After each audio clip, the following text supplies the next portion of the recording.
can see that just doing some assembly on my Dana 60 ball joints. If you want to follow me over here. So this, by the magic of technology, I've pressed the ball joints in with our bomb-proof boots. Say goodbye to torn ball joint boots. We're going to assemble it on this 05 and up Super Rebuilable. So the first thing you want to do is make sure that your split collar, wedge collar, is clean, free of debris, that the diff is clean and free of debris. You want to put a little anti-seize inside this bore, and you want to throw a little anti-seize on the outside of the wedge collar, not in the taper, on the outside. We'll put that on the bench for now. So we're going to put this knuckle on the diff,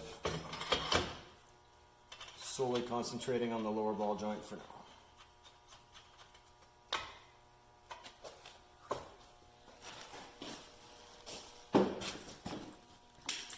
So we're going to torque this lower ball joint to 150 foot-pounds.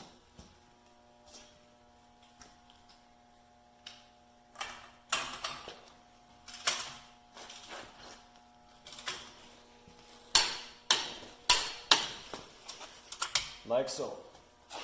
Then we're going to take the wedge collar, set it over the upper ball joint so everything's kind of lined up there. We're going to take a socket, give it a good smack, so we can do it up with the nylock instead of the assembly nut. Just saving a couple steps.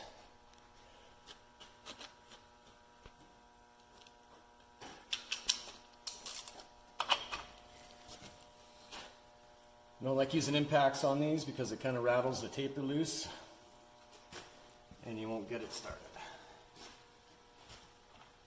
Okay, nut is done up. So we're going to torque this upper nut to the 90 foot-pounds.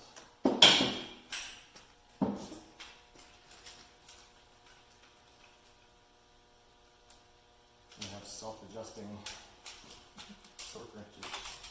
Okay, so the nut goes free.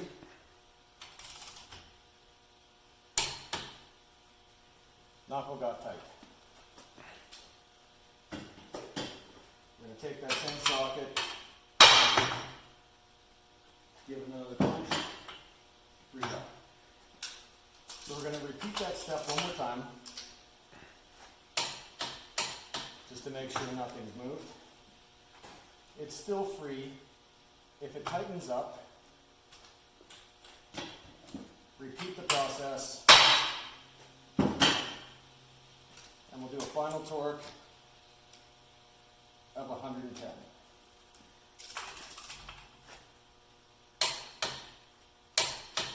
Now, if any time this gets stiff, you'll want to either repeat the process or take the assembly apart and start from scratch. You're guaranteed that it will move this freely by doing this process.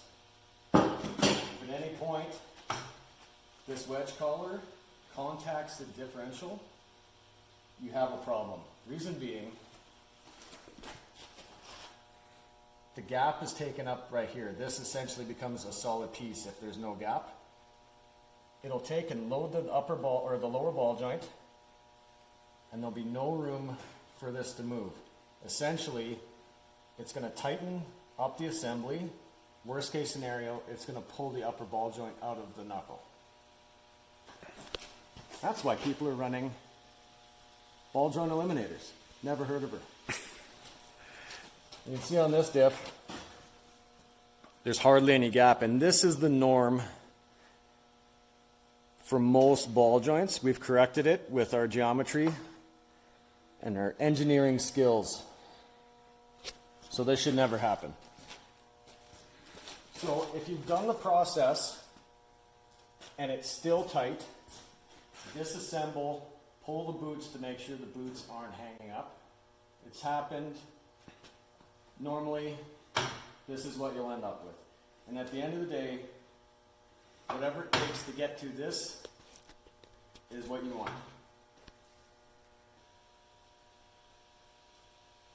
If you've done all the procedures and it's still sticky, what you can do is give the knuckle a smack there. It'll usually true everything up, make it free like this.